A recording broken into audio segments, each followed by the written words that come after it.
네, 이번 시간에는 사실 확인이 곧 진리다. 라는 제목을 가지고 좀 이야기를 해봅시다.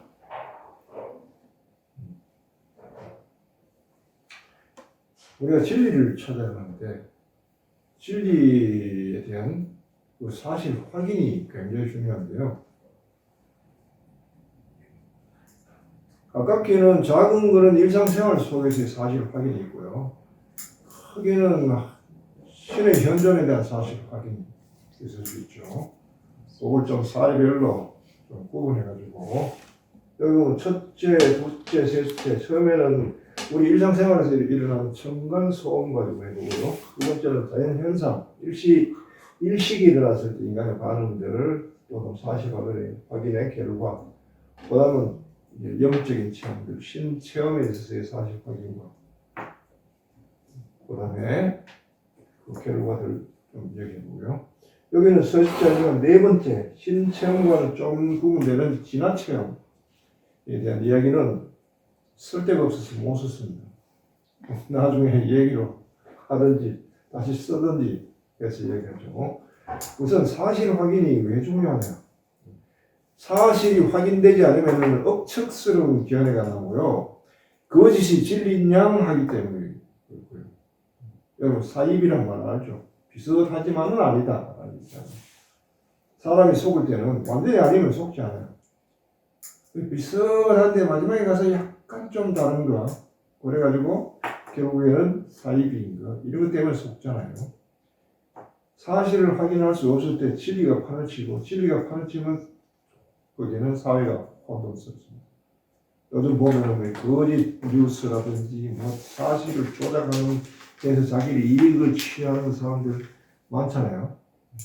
그리고 시간이 지나면 그만 이런 식으로 되기 때문에 그 흔적들이 혼란들이 사회에 얼마나 악영향을 미치는지 실제로 알고 보면 그들이 짓는 죄가 얼마나 큰지 그도 잘 모를 거예요. 그래 아는 사람은 절대 그런 일 하지 않겠지.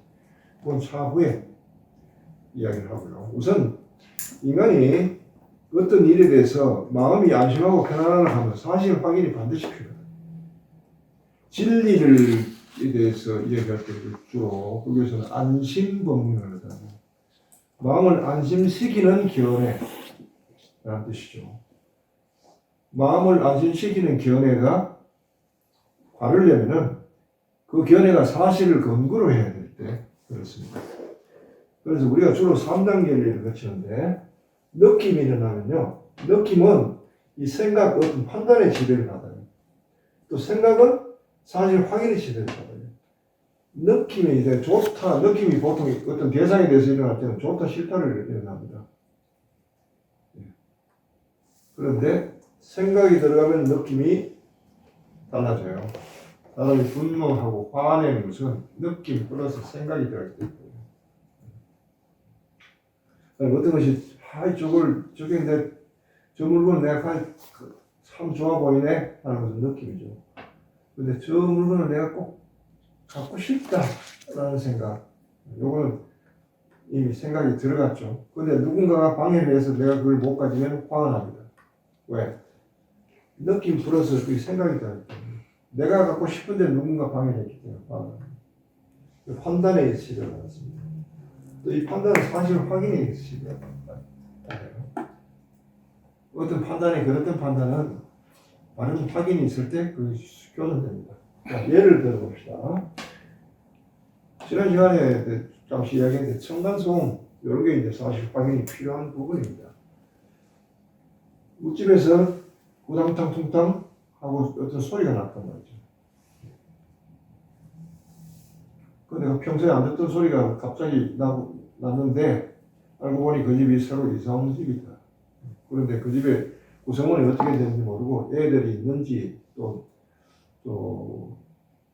이상한 사람이 있는지 알 수가 없는데 여하튼 소음이 들렸다. 그러면은 막 기분이 어때요? 짜증스러워, 불편해. 자신의 고요가 깨지고 신경 써야 되고 그 다음 방해를 받고 그러니까 짜증스럽죠. 불편하죠. 그러면 그 다음에 생각은 번집니다. 느낌이 이렇게 한번 생각을 번져요. 도대체 위에 무슨 일이 있을까? 라고 알고 싶단 말이에요. 그러면 생각이 상상을 동원해가지고 사건을 만들어요. 저 위에 틀림없이 어떤 애들이 있을 거야. 애들이 얼마나 혼자서 저씨 그렇게 할까? 저 부모는 애들을 막지도 않는 모양이네. 라는 생각이 일어나면은 짜증스럽습니다. 짜증스러운데 그 다음에 불안해요. 이거 언제까지 참아야 되지? 라는 생각이 들죠. 뿐만 아니라 저 위에 사람이 또 그 뉴스에 나오는 그 좀 이상하고 괴팍한 그런 성격의 소유자가 아닐까 하면 두려움이 생겨요. 생각에 따라서 이게 감정이 전폭이 된다. 그래서 불안해서 못 있게 만드는 거예요. 야, 안 되겠다. 이거 뭔가 조치를 취해야 되겠다. 신고할까? 아니, 신고해봐야 그게 그 사람들이 와봐야 해결도 안 되고 안 되겠다. 결국은 사실을 확인해야 되겠다. 가봐야 되겠다. 직접 대면해봐야 되겠다 하면 뭐 올라와요? 슬쩍 두려움이 올라옵니다. 그 사람은 어떻게 불편한 얼굴로 마주치지? 무슨 얘기하지? 화가 난다 그냥 화만 냈다가 또 상대하고 잘못 꼬이면 어떻게 되지? 두렵습니다. 그래서 조심조심해서 정중하게 이야기하면서 아랫집에서 왔는데 그 집에 이사 오셨는 모양이죠? 예, 아랫집에 왔습니다. 뭐 좀 시끄러운데 뭐 이삿짐 때문에 그렇습니까? 하고 정중하게 물었더니 그 집에 이런저런 사정이 있었더라. 아이고 미안합니다. 정말 죄송한데 이런저런 일 때문에 소음이 일어났는데 조금만 참아주십시오. 하루 이틀만 싸우면 그 뒤는 괜찮겠습니다. 라고 이제 그 윗집이 주인이 잘 설명했어요. 사실 확인이 된 거죠. 무슨 사건인지. 사실 확인이 되면 이제 판단이 바르게 되는 거예요. 괜히 엉뚱한 상상이 일어나는 게 바른 판단이 막아주잖아요. 막아주면은 마음에 평화가 일어나는 겁니다. 그 다음에는 그 집, 아랫집에, 자기 집에 있고 위에서 우당탕 퉁탕 해도 저게 무슨 일이 일어나고 있는지를 알기 때문에 판단이 바르게 되고 그 다음에 감정이 일어나지 않아요. 그래서 평화스러운 겁니다. 이 사실 확인이 평화를 갖다 주는 거예요. 근데 이게 확인이 안 되면 어떻게 해요? 또 상상으로 만들어내요. 이런 게 아닐까 저런 게 아닐까 하는 내 스스로 상상으로 판단을 합니다. 이걸 읍견이라고 합니다. 읍견. 사실 확인이 안 된 견해 이런 거를 이것은 이게 감정을 전폭시킵니다. 자, 그 다음에 두 번째 사례를 좀 이번에 자연현상에 대해서 어떻게 하냐면 일식에 대해서 얘기합니다. 일식이란 뭡니까? 달이 지구와 태양 사이에 끼는 거예요. 끼어가지고 태양을 가려버려요, 달이. 그래서 해가 안 보이는 거예요. 완전 일식 때는 달이 해를 가리잖아요. 자, 이럴 때는 옛날에 어떻게 했냐면, 옛날에. 갑자기 하늘에 해가 있는데 사라지고 캄캄해졌다? 그럼 사람은 공포에 질립니다. 두려움. 이게 감정이죠. 느낌 차원입니다. 그러면 어떤 생각을 해요? 하늘이 노했다. 신이 노했다. 큰일 났네, 이거. 우리 사이에 무슨 죄인이 있나? 하늘을 노하게 하는 짓은 뭐냐? 하고 찾습니다. 그러고는 그거를 제사를 지냅니다. 제사를 지내는데, 그냥 곡식으로 대신할 수도 있지만은, 옛날 마야 같은 그런 문명에서는 사람을 바쳤어요. 신의 노용을 풀기 위해서. 사람을 죽여서 바쳤다고 얘기해요. 이게 바른지 그런지 알 수가 없어요. 신이 노해서 그런지 이슬을 모르니까. 신의 노함을 잠재우기 위해서 그렇게 했는데, 사실 확인이 가능하냐? 불가해요. 그럼 이때는 누가 하느냐 하면, 뭐 제사장이 하든지, 무당이 하든지, 여하튼 영적인 지도자가 내는 견해가 진리가 되는 거죠. 그런데 사실 확인이 되지 않는 것이 때문에 진리라고 할 수 없고, 나중에 보면 업견이란 말이에요. 그렇다고 업견이라고 할 수도 없어요. 사실 확인이 안 됩니다. 그렇게 지내던 시절이 있었단 말이에요. 그런데 현대 와서는 어떻게 해요? 과학이 발달해가지고 일식을 보면은 어떤 일이 일어나요? 현대에도 과학을 교육 안 받는 사람이 이 과정을 거칠 거예요. 근데 사실 확인이 돼요, 지금. 과학은 뭐라고 그러냐? 달이 해와 지구 사이에 끼어서 해를 가리기 때문에 일어난다 하고 사실을 확인해줘요. 그럼 아하 그런가? 그 다음에 생각이 어떻게 해요? 달이 해를 가렸단다 라고 생각해요. 그리고 이거 일시적이래. 금방 지나가면 해가 돌아오는데 라고 알기 때문에 마음이 어떻게 일식이 일어나는 가운데도 안심이 돼요. 전혀 동요가 없고 오히려 일식 구경하게 해야 되겠다 하고 망원경 준비해요. 이게 그렇게 달라졌단 말이에요. 무엇 때문에? 사실이 확인되기 때문에. 사실이 확인이 안 될 때는 이렇게 공포와 두려움이 떨었고 억지스러운 일들이 벌어졌는데 이제는 그런 일이 없다. 이게 과학의 혜택이죠. 과학이 우리에게 준 혜택은 사실, 자연현상에 대해서 사실 확인이 가능하다. 물론 가능하지 않은 것들이 아직 있지요. 적어도 과거에 비해서 그렇답니다. 자, 이렇게 이제 사실 확인이 이제 되면은 괜찮은데 어떤 경우에는 실제로 우리에게 굉장히 중요하면서 사실 확인이 안 되는 경우죠. 할 수가 없는 경우죠. 바로 신에 대한 체험입니다. 신에 대한 체험을 이야기하지 말지 그럼. 이야기 안 할 수가 없어요. 왜? 신과 인간은 불가분의 관계로 묶여있기 때문에 관계. 신을 아는 것은 인간 자신을 아는 것이고 인간 자신을 알아가면 신을 사실 확인을 해야 됩니다. 반드시. 그래야만 인간사의 모든 문제가 억견이 사라지고요. 마음이 평온한 것이죠. 그게 깨달음입니다. 다른 게 아니고. 그 신체험에서는 어떻게 해요? 공포스러워요. 신체험은 아무나 하는 게 아니고 또 신체험을 우리가 주로 명상할 때 하나님께 다가갈 때 어둠을 만나는 경우가 있어요. 신은 어둠으로 현존한다. 인간과 신이 나로 묶여있기 때문에요. 인간이 자기를 의식하는 한 신은 어둠으로 현존한다. 그러니까 신이 어둠으로 현존될 때는 인간이 공포를 느낍니다. 두려움을 넘어서 공포스러워요. 밤길 가다가 귀신 만나는 것도 공포스러워요. 어찌할 수 없는 공포감이 있어요. 신의 현존. 그럼 이게 생각은 어떻게 돌아가요? 이 뭔가 잘못돼 갔네. 뭔가 잘못됐다. 내가 잘못된 것으로 왔네. 이게 뭐가 잘못됐네 하는 불안과 두려움과 불길함이 막 몰려옵니다. 근데 이게 사실 확인이 스스로는 불가하다는 거예요.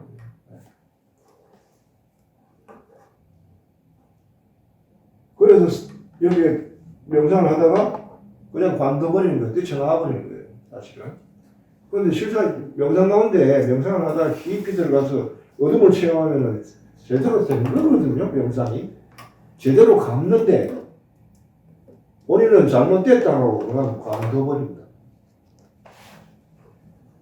그런데 실제로 이를 경험해 본 사람이 어둠을 건너가서 경험해 본 사람이 이제 소위 깨달은 사람, 여기에서는 선지식 아니면 스승의 견해가 있단 말이에요. 이 명상할 때 스승이 필요한 이유가 이런 데 있는 거죠. 스승은 뭘 해주냐? 사실 확인이 가능하도록 해줍니다. 스승의 견해에 의해 가지고 자기의 체험에 의해 가지고 그 어둠은 바로 신의 현존이다. 도망치지 마라. 머물러라. 네가 갈 때까지 갔다. 제대로 간 거야. 잘못된 게 없어. 라고 제자의 불안한 마음을 잠재워줍니다. 그럼 거기 머물러. 두렵지만 참고 견뎌라. 거기에 있다. 다만 너에게 인식이 신에 대한 각성이 일어날 때까지 시간이 필요할 뿐이야.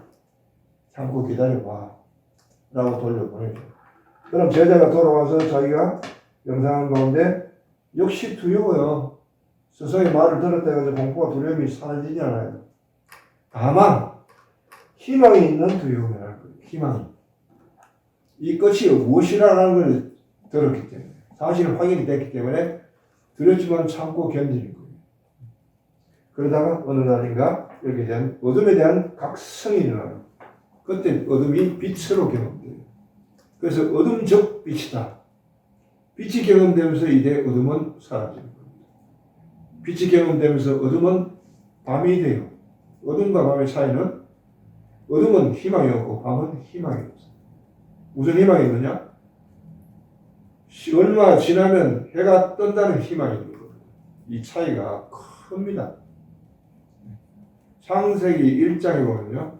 하나님께서 빛이 생겨라 하니까 빛이 생겼다. 그 다음에 하나님은 하신 일이 빛을 낮이라 어둠을 밤이라 불렀다. 어둠이 밤으로 변화한 것입니다. 그럼 이 사람은 이 다음에 어둠을 만나는 거죠. 어둠이 밤으로 경험되지 어둠이 공포스럽게 경험되지 않아요. 어둠이 밤으로 경험될 때 어둠은 어때요? 모든 걸 차단해 주면서 모든 걸 품어주고 감싸면서 사람 경험을 하는 겁니다. 그래서 이걸 경험한 사람은 하나님께 향할 때 하나님의 품 안에 들어가는 그 사람 경험 속에 들어가서 깊은 황홀감 속에 들어갈 수 있겠죠. 예. 오늘 이제 요게 이제 사실 확인에 따른 신체험입니다. 여기 하나 더 보태면은 진화 체험이라는 게 있습니다. 이거는 오직 예수 그리스도에 의해서만 체험되는 것입니다. 여기에서는 신이 어둠으로 경험되는데 어둠인 신이 보이는 대상으로 드러나는 것이 예수 그리스도를 통한 진화 체험입니다. 그건 어떻게 되느냐 하면은 사실 확인이 불가능한 하느님이 인간의 몸으로 인간 안에 들어오시는 사건. 그것이 벌어질 경우에는요. 하느님이 현존이 말씀이 우리를 방문하고 그 말씀을 받아들이는 사람에게 하느님이 그 사람 안에 현존. 그 안에 현존하면서 공포와 두려움 없이 현존을 모시고 자기 안에 있으면서 마치 임신한 여인이 아이를 잉태했듯이 아이를 잉태하고 난 뒤에 아이가 느껴질 때까지 기간이 있죠. 태기가 느껴질 때까지는 모르잖아요. 그러나 어느 순간인가 아이가 뱃속에서 발을 탁 차면은 비로소 아이가 내 안에 있음을 자각하고 이제는 그 부모는 자기를 홀로라고 생각하지 않잖아요. 아이와 함께라고 생각하지. 그처럼 하느님의 현존이 우리 안에 들어가지고 우리에게 현존감을 발생시켜 줍니다. 그러면 그 사람에게는 하느님이 당신 안에 있고 자기 안에 있고 자기가 하느님 안에 있는 삶을 살도록. 요거는 예수 그리스도를 통해서만 오는 유일한 길입니다. 이 길에서는 뭐가 없느냐? 두려움과 공포가 없습니다. 왜? 두려움과 공포를 예수께서 말소시켰기 때문에. 두려움과 공포를 치고 죽고 부활하시면서 없애버렸다는 거예요. 그래서 그리스도를 믿는 사람은 두려움과 공포 없이 그냥 공짜로 건너갑니다. 빛으로 건너갑니다. 이걸 뭐라고 하냐? 파스카라고 합니다. 파스카, 건너간다. 이 신비죠. 예. 그래서 그것이 그리스도를 믿는 사람들의 특권입니다. 특권. 예. 이렇게 해서 사실 확인이 왜 진리인가? 사실 확인이 되는 것이 진리다. 사실 확인이 되지 않은 것은 진리가 될 수가 없다. 그리고 하느님도 사실 확인이 된다. 라는 사실. 그래서 하나님에 대해서 억척스럽게 이야기하고 믿고 그 말에만 매달린 게 아니라 본인이 직접 사실을 확인하러 나서야 된다는 사실. 오늘 여기까지 하겠습니다. 다음에 한번 요 세 가지 중에서요.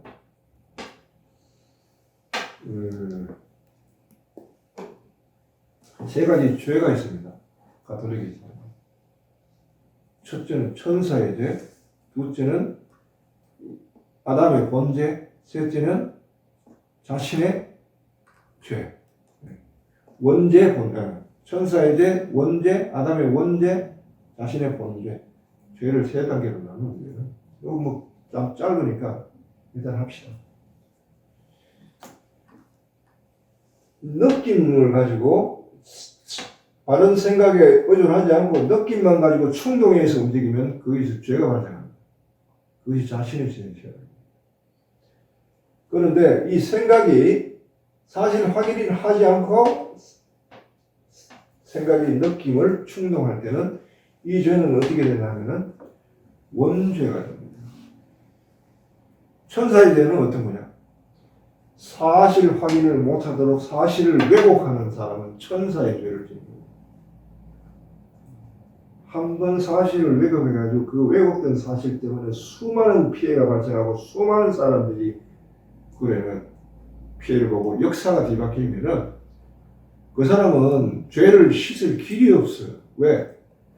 죄는 되갚아야 되는데 되돌려놔야 되는데 되돌릴 수가 없잖아요. 사실 왜곡이. 다른 거는 뭐라도 이 천사의 죄는 절대 지어서는 안 됩니다. 곧바로 지옥행입니다. 특히 정치인들 정신 차려야 됩니다. 여러분들은 우습게 그냥 사건을 이렇게 저렇게 왜곡하고 만들고 그래가지고 사람들을 잠시 눈 감게 해가지고 이익만 취하면 되겠지 라고 생각하지만은 죽고 난 뒤에 한번 생각해 보십시오.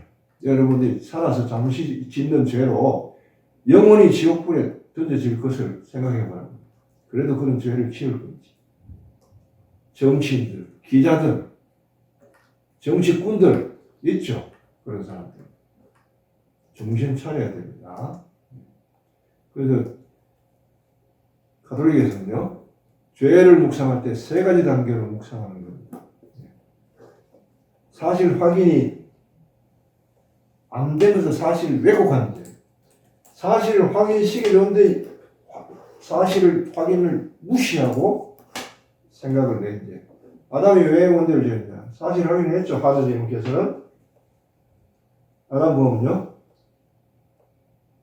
낙원에서 선과 선악과를 따먹으면 너는 그날 죽는다. 그러니까 먹지 말라고 했잖아. 그런데 천사 즉 뱀, 사탄이 뭘 왜곡했죠? 사실을 왜곡시켰죠. 그래 하느님이 그래 말했지. 근데 그거 말이야 하느님이 괜히 너희들 시기해서 그런 거야. 너희들이 만약 그것까지 그걸 먹고 난 뒤에 나면은 하느님처럼 돼. 그걸 시기해서 너희 먹지 말라고 한 거야 라고 왜곡시켰죠. 그 왜곡된 것에 따라서 인간이 하느님의 말씀보다는 천사의 그 사탄의 말, 사탄도 천사입니다. 그 말을 듣고 하나님께 사실 확인 없이 행함으로써 범하지 말아야 될 그 죄를 지었죠. 그걸 우리가 자아의식이 발생합니다. 자아의식이 발생하면서 인간은 하느님이 짊어져야 될 짐을 인간이 짊어지게 됐어요. 그게 원죄입니다. IM이라는 나로 인해가지고 의식되는 모든 것에 인간은 책임을 지도록 돼 있어야 됩니다. 그 다음에 이제 범죄는 본인들이 짓는 죄입니다. 그래서 보통 인간들이 짓는 차원은 2차원이고, 2차원은 깊고요. 2차원은 절대 지어서는 안 되는 죄입니다. 자, 오늘은 이 느낌, 생각, 사실 확인 이 세 가지를 가지고 진리에 관해서, 그 다음 죄에 관해서 이야기해봤습니다. 여기까지 하겠습니다.